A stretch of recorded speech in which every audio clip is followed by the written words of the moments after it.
Good morning, good afternoon, good evening, good luck sleeping. You're watching PNT. I'm your host, inspected by number 3.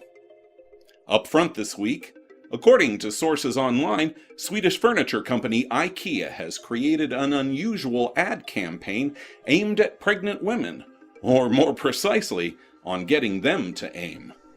The advertisement, which is currently running in Swedish women's magazine Amelia, invites pregnant readers to urinate on the advertisement in order to reveal a coupon. With the slogan, "Peeing on this ad may change your life," it gives further instructions to pee on the marked area and wait a moment. If you are expecting, you will get a surprise right here. When it detects the presence of the hormone human chorionic gonadotropin, or HCG, the specially treated paper will reveal a coupon, giving a hefty discount on their Sundvik cot. IKEA's marketing manager explained the idea behind the campaign was to show life as it is, and how while life can be dull at times, it also contains those magical, life-changing moments. While PNT cannot speak for IKEA's customers, for our part, we fail to recall any magical moments centered around urinating on an advertisement in order to reveal a discount code for imported furniture. From unusual ads to irony incarnate, our next story takes us to Providence, Rhode Island, where a local rapper, Montana Mills' hit song turned out to be not only poorly named, but also prescient. 30-year-old Michael Persad, aka Montana Mills, was sentenced to 6 years in federal prison in federal court recently for, as the rapper's song says, sell drugs. Police groomed Persad for over 4 months, purchasing nearly 3/4 of an ounce of fentanyl and a small amount of heroin from the reticent rapper before finally arresting him in an undercover sting operation. Police also seized almost 2 ounces of fentanyl from Persad's home. Fentanyl is a dangerous opioid narcotic that has been associated with the death of several famous stars, including Prince and Michael Jackson. With the irony of his client's criminal records now matching his musical ones not lost upon him, Persad's lawyer, Matthew Smith, told reporters he believed the final sentence to be fair and just. For our final story in our weekly roundup of the weird, PNT is pleased to bring you a rather unusual photographic exclusive.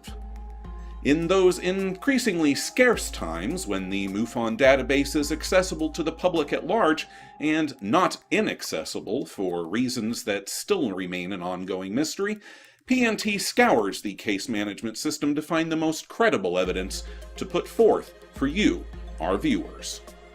We look at countless photographs and videos covering the gamut from obvious hoax to simple misidentifications to the truly unknown. Every once in a while, we'll run across something unusual. Often it's a compelling video that we just can't quite dismiss. Rarely, it's a photograph like the one we present for you today.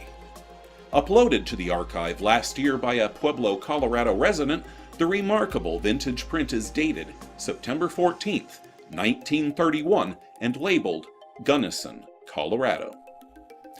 The photo appears to show at least one UFO hovering over a local residence. Let's have a look.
So what was it that was captured on film in September of 1931, flying over a small Colorado town?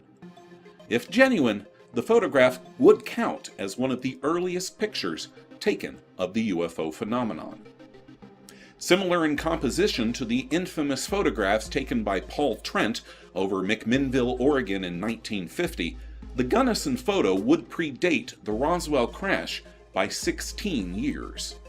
The photo is remarkably clear and well framed for the time, and does not appear to have been manipulated. The objects do not appear to be of any natural origin, and do not match aircraft in service at the time. While the secondary object to the right of the craft is of indeterminate origin, it does not appear to be a mark or artifact on the surface of the print, although this cannot be conclusively ruled out. The craft or object itself is of the classic saucer shape, save for the odd antenna present on the top of the craft. At first, PNT thought this might be for some kind of rigging system for suspending a model from the lines of the power poles nearby, but the angle of the antenna does not match the angle of the pole's crossbeam. Even if we discard the obvious dangers of suspending a model from live wires, the object would also appear to be too large and solid to be suspended from wires without marked bowing from the weight of the model occurring, which would lower the height of the object to below that of the top of the power pole. As we can see, this is not the case. So what does that leave us?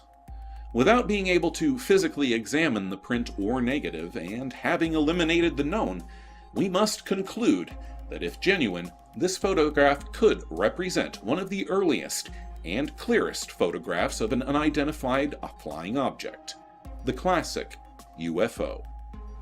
But whether this was the vanguard scout of the UFO invasion to come in the 1940s, or something else entirely, we'll leave up to our viewers to decide. Sound off in the comments section below with your thoughts. PNT welcomes our newest subscribers. Thanks for tuning in and making PNT a part of your day. Be sure to click like, share, and hit the bell icon to be notified when PNT presents you with your next portion of the paranormal. If you like what we do, please consider supporting us on Patreon. Links are found in the description below.